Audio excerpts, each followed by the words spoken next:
This week we test drive one of our brand new lorries. We need to put the 586 loading shovel back together and put it out to work. And for the first time ever, we're gonna put a 13-ton machine onto our roll-on, roll-off flatbed. I'm Daniel, and this is Ashville Weekly, episode 146.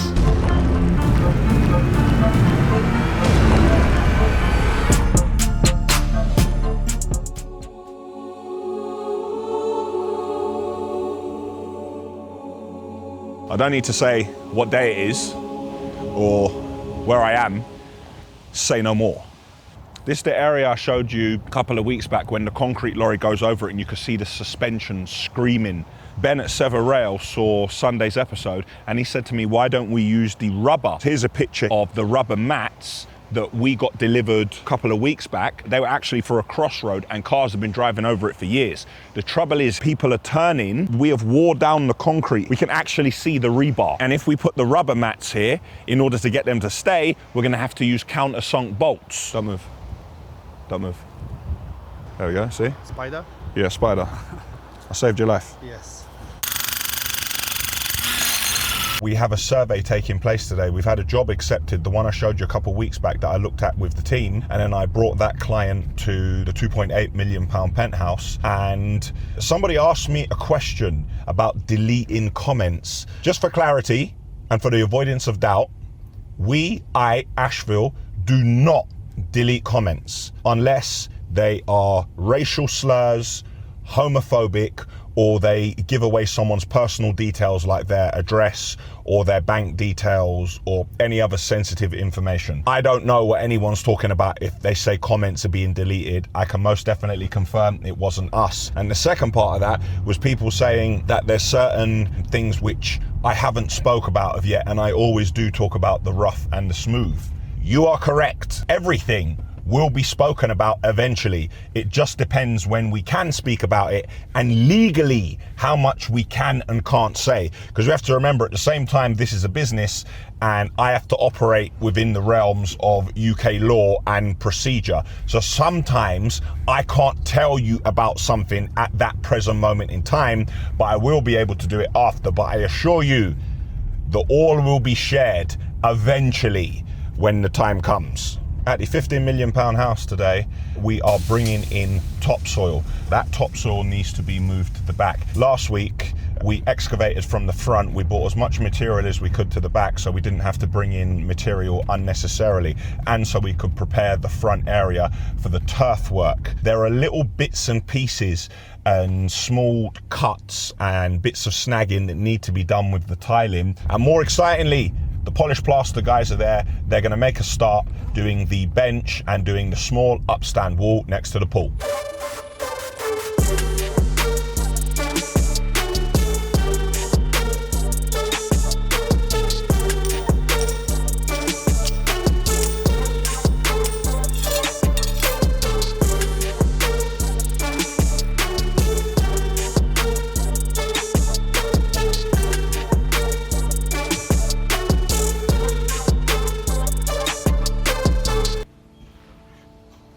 Project we already completed round the corner a couple of years back. I thought that had a great outdoor terrace, but have a look at this wraparound terrace right in the heart of Central. Now we're doing our architectural survey today, but it's very hard to survey a building like this externally, and this apartment was an addition that was put on top of the building some years ago. So in order to do this, we're using lasers and we're fully getting the 100% accurate sections and elevations. But in order to do that, get this, one half of the team is down there, and then that is going to speak with this equipment. There's so many ways that you can get out onto this balcony, and we're considering opening up one set of bifolds.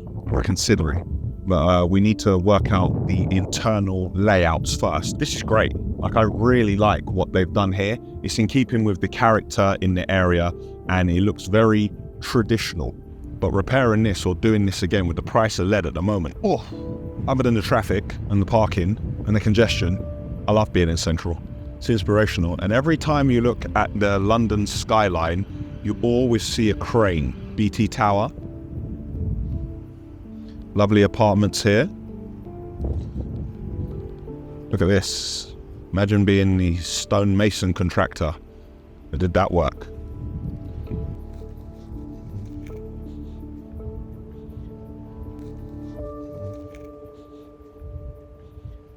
Ladies and gentlemen, this is a man that you have not seen before, but you will see a lot more of. He's flown in from the United States of America. This is Michael Hoff. This is the gentleman whose company produced the TV show. We've been all around the world together. We've been through highs, we've been through lows, and let me tell you something, yeah? Michael pushed me when we were filming. There was a couple of points when I was like, but as I'm a complete professional,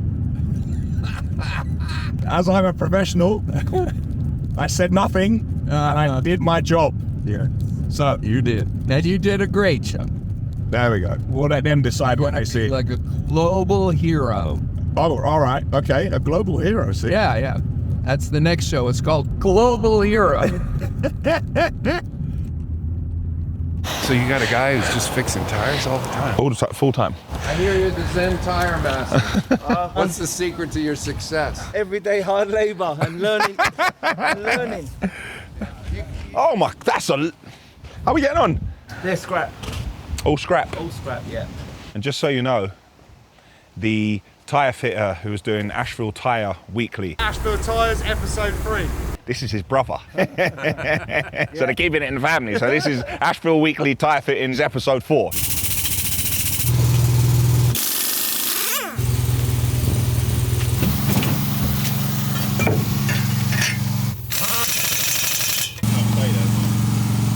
You've never seen anyone taller than me on camera.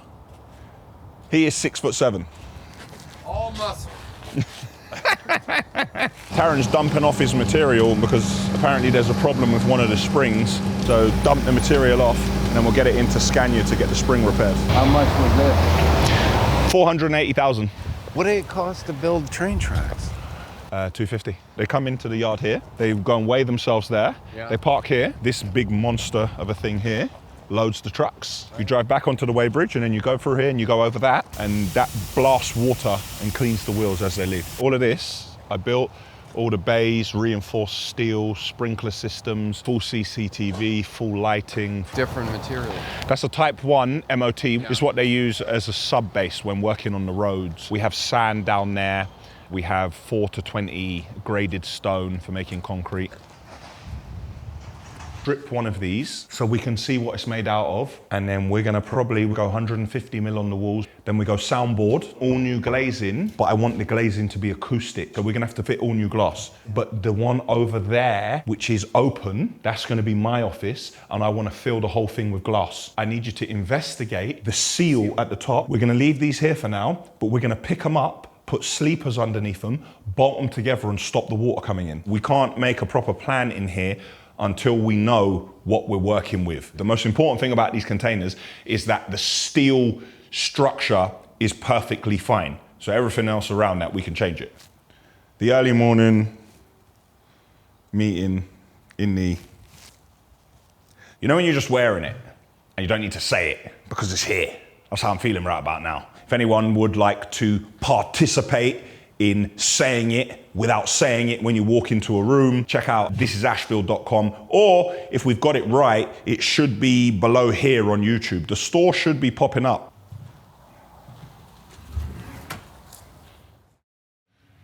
It's Tuesday morning. I'm not in the yard, and I'm not wearing the Monday morning I'm in the yard t-shirt. Not because it's not a fantastic oversized t-shirt that fits perfectly and is very comfortable, and you don't actually need to wear a jumper when you wear it. It's just that I wore it yesterday and now it's in the washing machine. We are mid-work with the finish, which is going on the dwarf wall and the bench seating area. Bit of a technique here.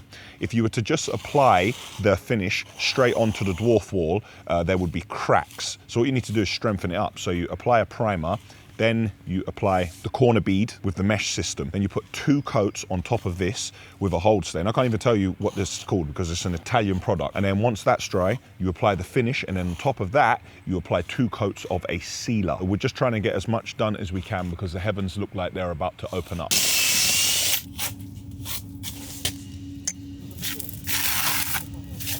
Look at this 5G, it's like a carpet, doesn't it? We put this paving in as a clear line to let gardeners and landscapers know, for the love of God, please do not put the lawnmower over the 5G pitch because you're going to destroy it and we'll have to do it all over again. The turf here, it will be very full, look really nice, be very green, and the 5G pitch looks perfect. So somebody makes a mistake and they're mowing the lawn and they cross straight over into this. All of this is coming out and it's going to get done again. We've put Corex on the floor to stop us dropping any of the products onto the tiles. And on the bench, you can see we put some tape here. Now that's an area where we're not going to apply any product because that is where the steel frame is going to attach. Now that is being made as we speak in the factory, not too far from here, and should be here on Saturday.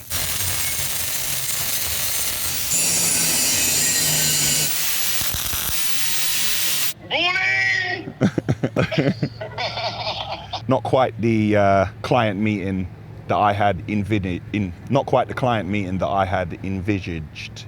Talking nonsense again. Not quite the client meeting I had envisaged for a Tuesday morning. Well, at least the client's happy. When you come back, where are you going? I'm going to Ibiza today.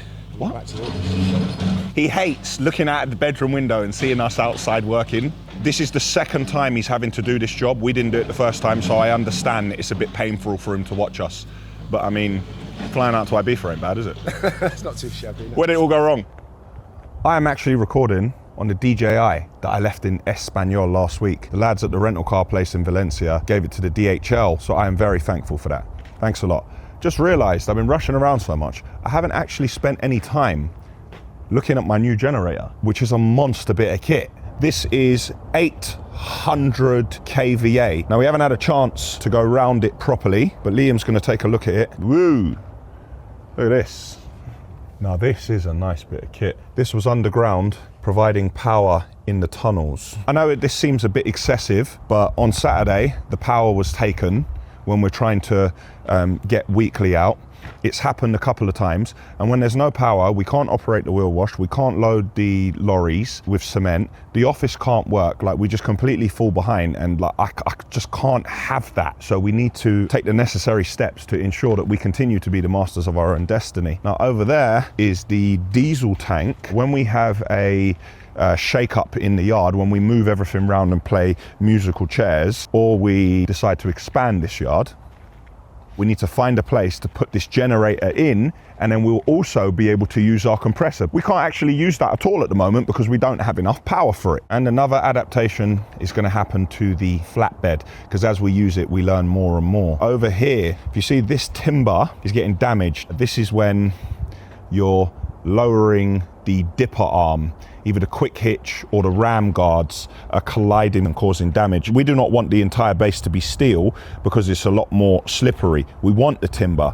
So what we'll do is we'll cut out a section here and we'll put a flat plate. Now that plate will give the dipper arm somewhere to rest firmly without causing any damage. It's a work in process and a labor of love, constantly making adaptations to improve. The generator is part of our infrastructure plans moving forward, but we want to know exactly how much electricity we are using. So we've rented this bit of kit, what we're going to attach to the incoming power. This should tell us exactly how much electricity we're using at different times of day. We can't just put it on at one time and do it because everything isn't on. We're not welding, the silo's not working, the yard's probably not drawing a lot of power at the moment because just the offices and the air condition is on. But when everything's working at the same time, that's going to be completely different. So we need to have the maximum and the lowest reading. I've created an Excel spreadsheet which lists all other bits that I want to attach to it, so we can try to add up that as well and see what sort of increase like we need. But we have this in this yard, but we also have another one of these in the railway yard around the little container city I made. We need to use this on there as well to see the power there and then add the two together. We got it working. Right. And it's showing like 30 days. So we'll do 2 weeks in this yard and 2 weeks in the other yard, yeah. So we have a correct reading. Yeah. And that way we'll have the highest and lowest points. 4:34. The lads are all just getting back to the yard. Michael has some terrible bone-chilling news for me. Here is the pump. Oh man. No, it can't be that heavy. 90 kilos? Is it really that heavy? Mm-hmm. I'm going to take your word for it. You know, these unforeseen expenses that it's just long. We'll do some more tests on it tomorrow. We checked online straight away and they're really expensive, so we'll have to try and find a different solution. Don't have to be exactly. It's Wednesday morning and I'm in the yard. A lorry has turned up and we are doing an interesting job. Let's take a look. Hey! So this is a mini piling rig and we are transporting it. So Ben's lifting up the front of it so we can drop the back down and hopefully we can track it straight on. You gotta lift it more. That's the space we needed, because with that space, we can now clear the head height here. So right at the top here, look, there's a rubber guard. And we're passing the rubber, and we're past! Now we will secure it in the position it's in, move it to a corner of the yard, drop it down, turn it round, and then secure it so it's ready for transport tomorrow. Update on the wheel wash pump. Now the area on the left you can see is the shaft for the turbine, and the area on the right is where the water passes through. Now the area on the left, there should have been oil here, but when we took off the cover, we saw a mixture of oil and water, like very gunky. So we believe this seal has failed. So we're gonna ask for a drawing and try and order a seal kit and hopefully put it back together and it should work. Mirror guards are on. We were going to fit that light bar, but we're not fitting it because I ordered a 5-foot clear beacon and they delivered me without any lights going through the center part of it, and that's not what I ordered. So I'm sending it back. Other mirror guard, nearly ready to go out on the road. So we're just coming to the yard and we're like, sorry, can I help you? First thing they said to me is, Oh yeah, you can help me. Excuse me, are you the security guard? pretty much I am, yeah. Security guard and labourer. Cash flow and profit are two completely separate things. If you've got £1 million of sales and 100 grand of cost, you've got 900 grand of profit there. That ain't cash until you've actually been paid. And then on your balance sheet, you've got a debtor of £1 million. You can have that profit there for 3 months and you don't get paid for 3 or 4 months, and that's when it's actually, you really see the money. And likewise, if you're generating profit but you've got no credit, you could also not be generating cash because you're having to pay for everything up front, but you're not getting paid till 30, 60 days down the line. How much can you break this down, please? I just want to check. Yep. So we've had the drawing come through for the pump and we've selected the parts that we want, and hopefully they got them in stock and we can get them soon and we should be able to sort this pump out. What parts are we using? 41, 44, 52, the whole thing, Yeah. 58, 59, and 65.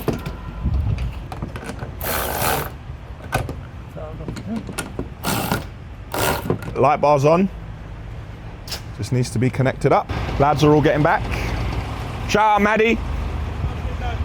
He's filling up. How much diesel are we burning a day? 35% now. And then you filled up last night, you're on 30%. Yeah. You sure you're not just heavy-footed? Yeah, a bit.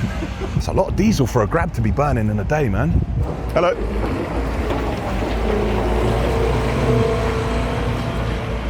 With the new Volvo done, we're going to start working on the shovel tomorrow. Oh, making some bags in the bagging plant. Bagging machine working.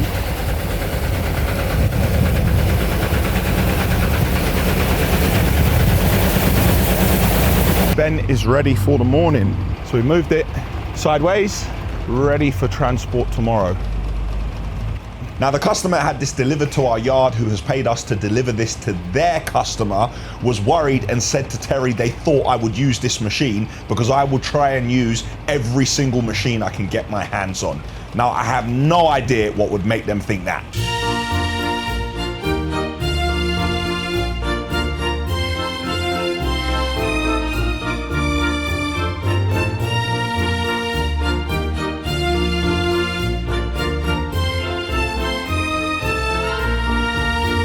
Time is 5:32.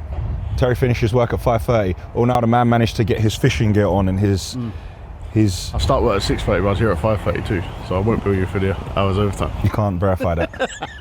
Anyway, the tippet is ready and I'm about to take it on its maiden voyage. You're jumping in this. Why?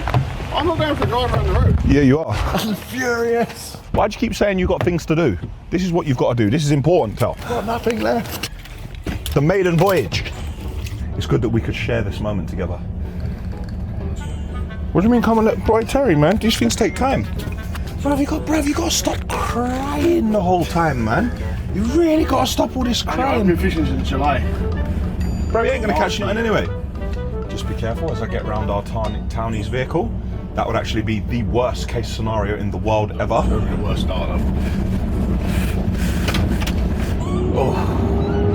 Drives like a car. Mirror guards, mud flaps, no number plate yet, beacons, everything we need. 3/4 of a tank of diesel. Turn it around here. Bro, stop crying, bro. You got to stop crying, man. You got to stop the crying thing, Tel. Seriously, like crying all the time. Terry, how'd you feel going out for the first drive in a new lorry? How'd you feel about it? It's wonderful, isn't it?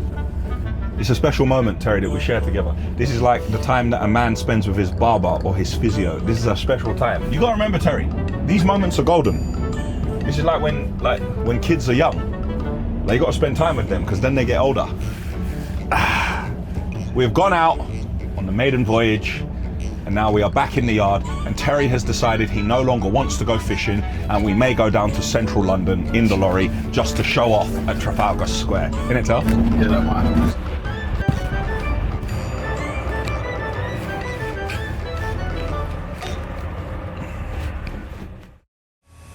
It's Thursday morning and I'm in the yard.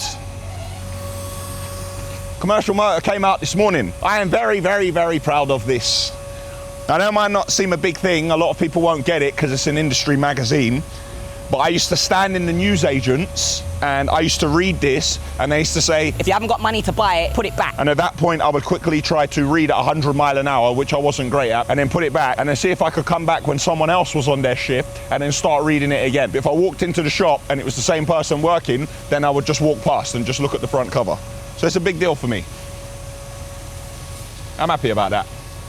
In other news, we had the prices come through for the water pump for the wheel wash. The seal to fix the bottom of it was £660, but a completely new pump with a guarantee was £2,700. And at £2,700 and getting it the next day, and the seal was a 15-day lead time, I've ordered a new pump. So what I've instructed the boys to do is pull out the ramps, give the wheel wash a good clean, dismantle it, take everything they can, put it back together, and the new pump should arrive tomorrow morning.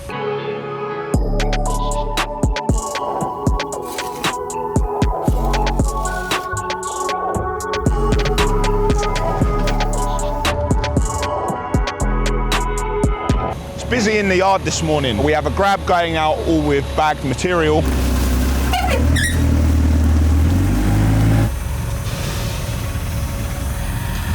We have a cement delivery, we got concrete lorries loading, and I've just seen there is a tyre delivery now. Ashville Tyre Weekly, episode 5, we've got some repairs to do.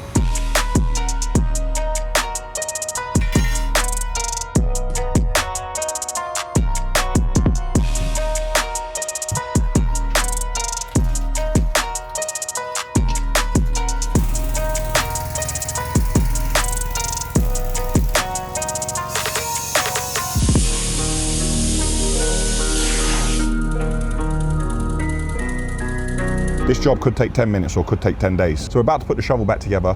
We're using the pins to help put the bushes in place. In between the two, we're going to try to hydraulically push them so we get them in, but we've made markers so we can line them up, so we make sure that we get them in the right place. When you buy bushes not direct from the manufacturer and you have them made, 1/1000th of a millimeter can make a difference. So this is not going to be easy.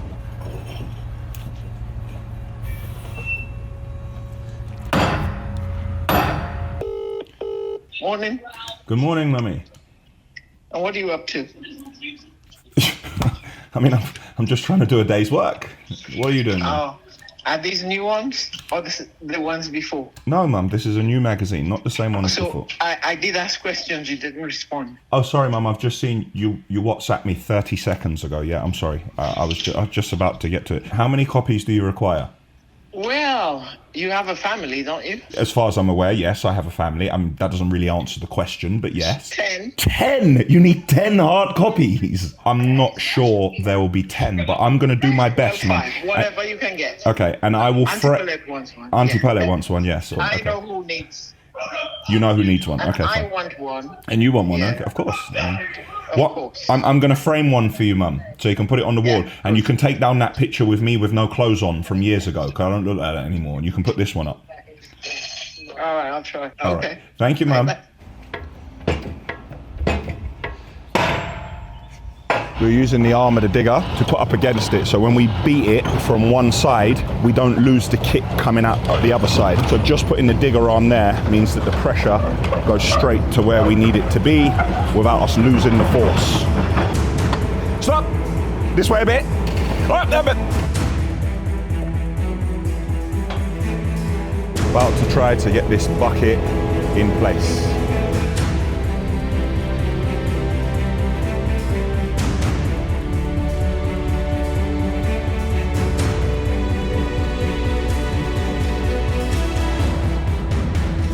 We're just trying to adjust it to get the spacers in and then slip the pins in.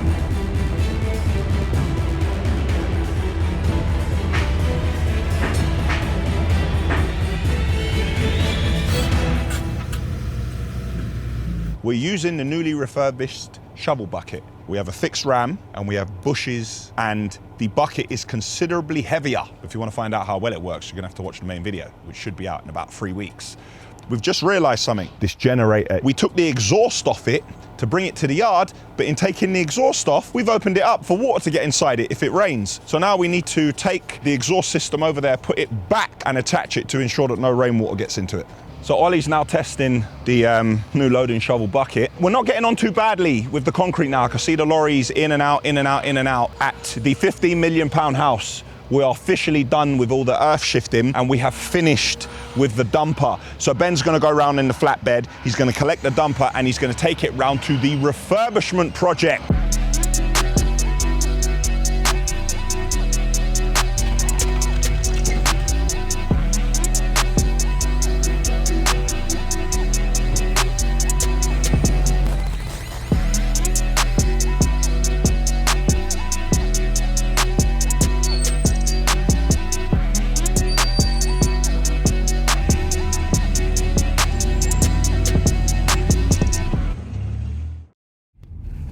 Friday morning. Morning. I'm in the car and the train has arrived in the yard.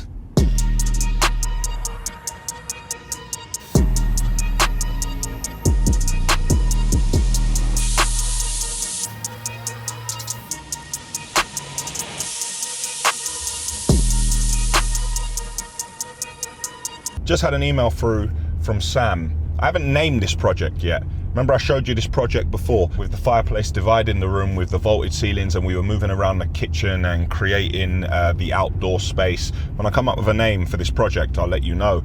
But this is the external space, and we have a couple of visuals for the client, so the client can see the layout and the client can give their input and we can amend this. So this is our suggestion based on the information received from them. The reason why I need them to approve it is because once they have done, I need the structural engineer to take a look at this so we can start to design the retaining walls. Now I know how I want the retaining wall to be built. 600 or 700 foundation, put concrete blocks, let's put some rebar in it. It's nice and simple, but the engineer will decide how we're going to do it. Internally, the reason I put that fireplace in the middle is because it's a vaulted ceiling everywhere with open spaces, and I want that to be the central place of support, and then we can use steel to build the structure of that entire roof and timber in between it.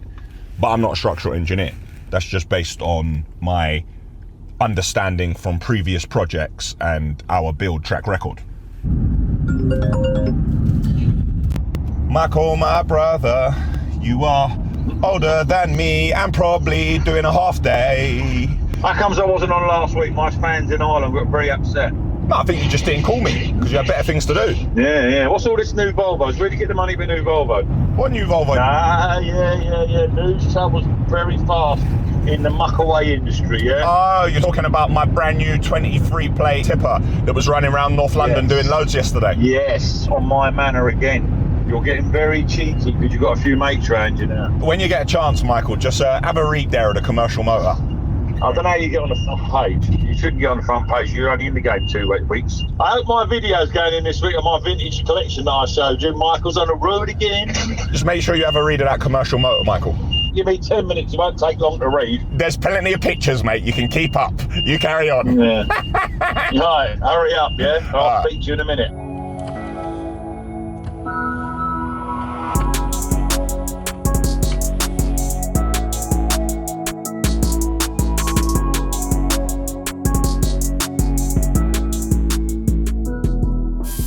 At the £15 million house, and I finally found a job that I am qualified for. Majority of the turf is down.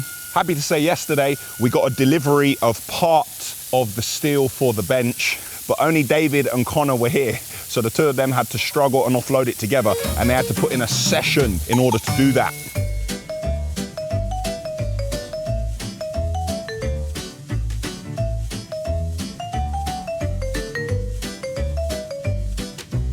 Putting on all the finishing touches here. You can have a look at the turf. We're gonna spray a white line along here, all curved around the trees, and begin to cut it off. And now it's just snagging. And guess what? See, this turf is the same turf that's used at Wembley. I don't know if that's a good thing or a bad thing. You tell me. The trouble is here, there's been a lot of stick, yeah? My team, people watching, saying that the first time, yeah, I banged it in the top corner. And ever since they're saying I've missed, yeah? What you have to understand is, I haven't told anyone about this, but I got a broken toe and I'm doing it in work boots. But a good workman never blames his tools, and it's a flat football. So now I'm gonna take a shot once and for all, because they keep showing the time when I missed. I can't reshoot it.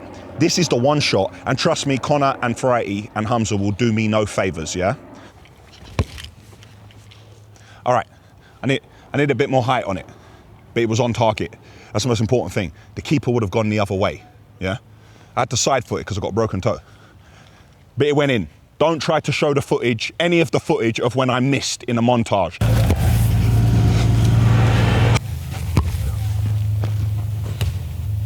Just as I was leaving, the timber arrived for the bench. We now have everything we need to get on with the job. Conversation I had earlier, another contractor, they're a bit earlier in their growth than we are.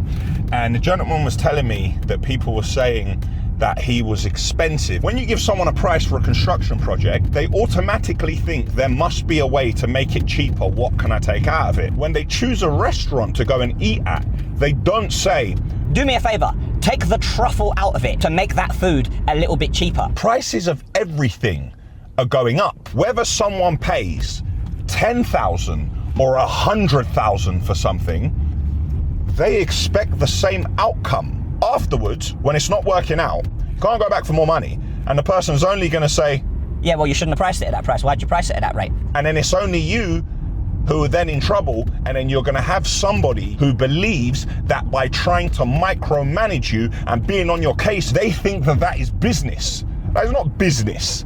But then again, you might have taken the job because you weren't busy at the time and you wanted to keep your team busy, or you wanted the job on your portfolio. I have also done this myself in the past.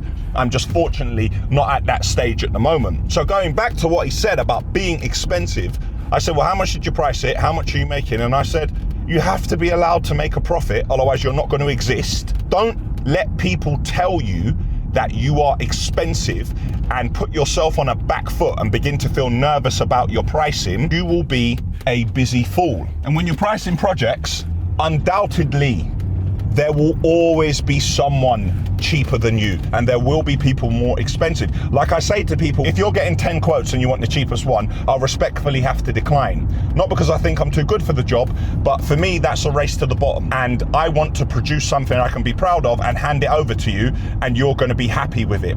I can't do that if you want it to be as cheap as possible. However, there are people suited to that sort of work, but we are not suited to that, because I haven't spent 15 years with Chris Bartek and Michael trying to make the job perfect to then turn around and say, do it quicker, do it quicker, do it quicker, because this client wants to do it. It doesn't work like that. Once you establish the makeup of your company and how you're doing things, you've established yourself, and you can't be giving your staff mixed signals. So don't let people tell you that you are expensive and you should be cheaper. You need to be comfortable within yourself about what you're doing for your business and how you're going to move it forward. And I'm in traffic. Fuming. I need to get in Central. Saturday morning, we're in the yard, and the shovel did not drive into the bay at 200 mile an hour as it was lifting the bucket with the back wheel spinning, lifting up in the air. Did it, Tezza? You're right. It's early Saturday morning, and where else would Terry rather be? How long have you got? Very good. We got both of these, a 13 tonner and an 8 tonner, both going out on Monday to the same job. And this is going to be the first time that we load a 13 tonner onto the flatbed. We didn't have a chance to cut the timber out and put the plate on that's going to stay there and weld it down. I believe that my townie was putting something temporary on. Ben's come in today and he's going to spend some time making sure that he secures this on, lifts it onto the lorry, and make sure we're ready for Monday morning. But the most important thing is to make sure that we are safe. How many have we got to do? 4. 4 lorries, so probably about 6 tyres. 4 lorries, 6 tyres. So they'll be safe going out on Monday. We got any punctures, or how the punctures slow? Not at the moment. They slow down. We've had them, but yeah, we're on top of it. Better to get all of this done on Saturday. So Monday morning, when everyone comes in, we're all full of diesel. All the lorries are ready to go. They're loaded. The tyres are good. Everyone comes in, does another check just to make sure 100% on their lorry, and they're out the gate by 6:15. Mikey's been breaking away at this area, just taking up the top layer. You can see we've got down to the reinforcement completely. So we need to make sure that this is nice and wet. Drill a couple of holes into it, put some resin and rebar, and then attach it together and pour some new concrete as one complete piece that is going to be just 50 mil below the level of the track.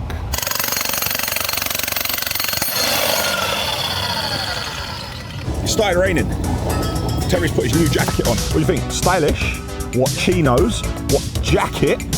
We're saying do the little stand, do it. What? Style. Let's get this 13 tonner on.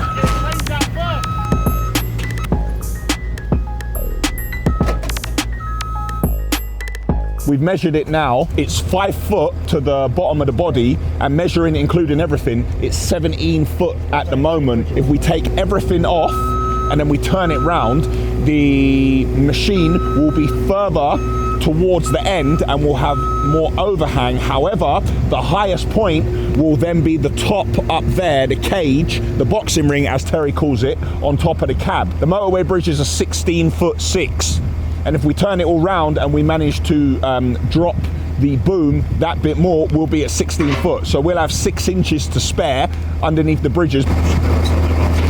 So 78,000.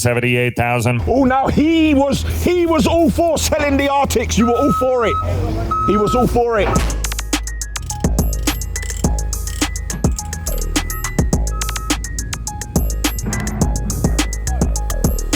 Ben's going to take it round to the car park and measure it up to ensure that we are 16 foot. And now Ollie has turned up and it's time to pour concrete between the railway lines. 15.8, you got loads of room. Ah, you're living life. And there we were worrying. The man's at 15.8. Yeah. Just stop now.